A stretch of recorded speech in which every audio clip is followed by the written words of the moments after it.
State के chairman विजय कपूर ने KESCO मुख्यालय पहुंचकर केस्को कर्मचारी के खिलाफ शिकायत दर्ज कराई।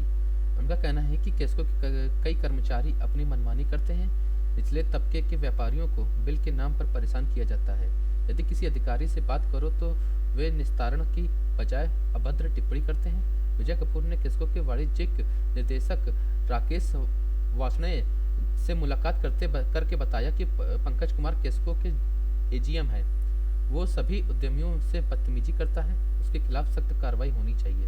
विजय कपूर ने यह कहा कि कई उद्यमी ऐसे हैं जिनके ऊपर अधिक बकाया है और उन बकाया को किस्तों में पेमेंट के लिए अधिकृत किया जाता है ताकि हर उद्यमी अपना व्यापार कर सके और किसको का बकाया भी समय से चुका सके।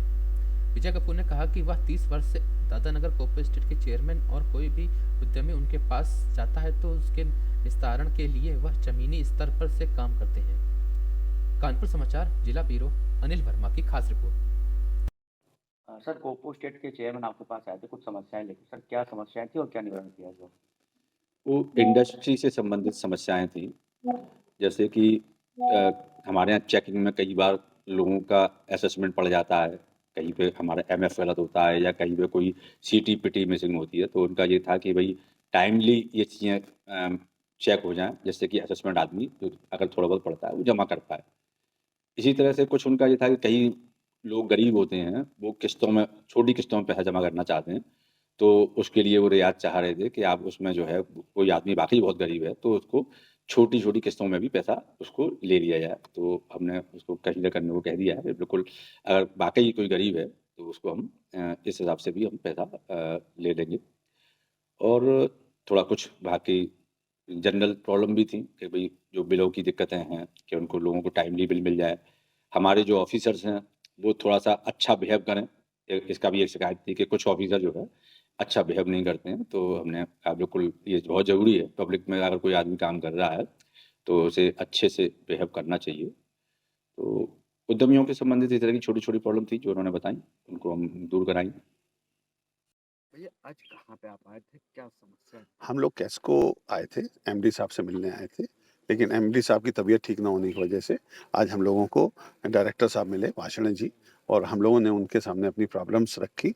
हमारे यहाँ वीरेंद्र मिश्रा जी उद्यमी हैं, एक बहुत छोटे से उद्यमी हैं और हार्ट के पेशेंट हैं और उनको जो है एक 57 लाख रुपए का बिल रेज कर दिया गया है उनके ऊपर कि आपने 2018 से आपकी मीटर रीडिंग जो है कम आ रही थी, जबकि हर महीने इसकी एमआरआई होती है, हर महीने जो है चेकिंग होती है, 2-2 मीटर लगे हुए हैं, दोनों मीटरों का कंपैरिजन होता है।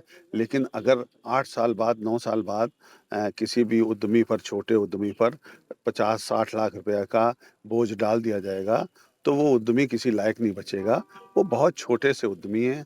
मुझे लगता है कि अगर उनको ये देना पड़ गया, तो उनका उद्योग बंद हो जाएगा और पहले भी 2022 में उनका बेटा हार्ट की तकलीफ से मर चुका है और ये हार्ट पेशेंट हैं और पिछले दिनों भी ये कार्डियोलॉजी गए थे और मुझे लगता है कि अगर इन पर ये बिल रेज़ हो गया, तो इनको कोई बचा नहीं पाएगा। भैया एक समस्या आपने वो बताई थी कि 5,000 का कुछ ऐसा कुछ मामला था। बहुत छोटे-छोटे गरीब लोग हैं, जिन्होंने बिल नहीं पेड कर पाया क्योंकि उसमें कई गलतियाँ कैस्को की भी रही, कैस्को ने बिल रेज़ नहीं किए। बहुत छोटे-छोटे लोग हैं बेचारे जो नौकरी पेशा हैं, दादानगर के उद्यमी हैं या गरीब लोग हैं, उन पर अगर बिल इकट्ठा हो गया है, तो वो बिल देना चाहते हैं 4-4 5-5 हज़ार रुपए करके, तो वो बिल लेने वाला कोई नहीं है। तो आज हमारी डायरेक्टर साहब से बात हुई कि हम छोटे लोगों को पूरा देखेंगे और उनसे जिस तरीके से भी किस्तों में हम लोग बिल लेंगे और उनका किस्तों करके उनका मीटर भी चालू करेंगे, उनकी बिजली भी नहीं कटेगी और उनको हम लोग ज़रूर देखेंगे गरीब आदमी को। सर, तो कई कर्मचारी, अधिकारी की आपने शिकायत भी करी है सर। सर, ऐसे कौन से लोग हैं सर? क्या एक पंकज कुमार नाम का एजीएम है, वो सभी उद्यमियों से बदतमीज़ी करता है, उसकी हम लोगों ने शिकायत करी है और अगर हमने आज डायरेक्टर साहब से शिकायत करी है, अगर वो ना सुधरे, तो हम लोग एमडी साहब से शिकायत करेंगे आगे। सर आगे यूथ विंग की आपने बात करी थी यहाँ पे, यूथ विंग की बात करी सर, ये क्या विंग है और कब यूथ विंग हम लोगों का एक नया विंग बना है वहाँ पे दादा नगर का। इसमें 240 साल से छोटे बच्चे जो उद्यमीगण हैं वो हैं, और ये जो बच्चे हैं ये अपना कार्य कर रहे हैं। अब हम लोगों की उम्र 63, 64, 65, 70 साल की हो चुकी है सबकी, तो हम लोग चाहते हैं कि नए लोग आगे आएँ और हम लोगों की बागडोर सँभालें। तो इस वजह से हम लोगों ने 200 बच्चों की एक नई पौध तैयार की है।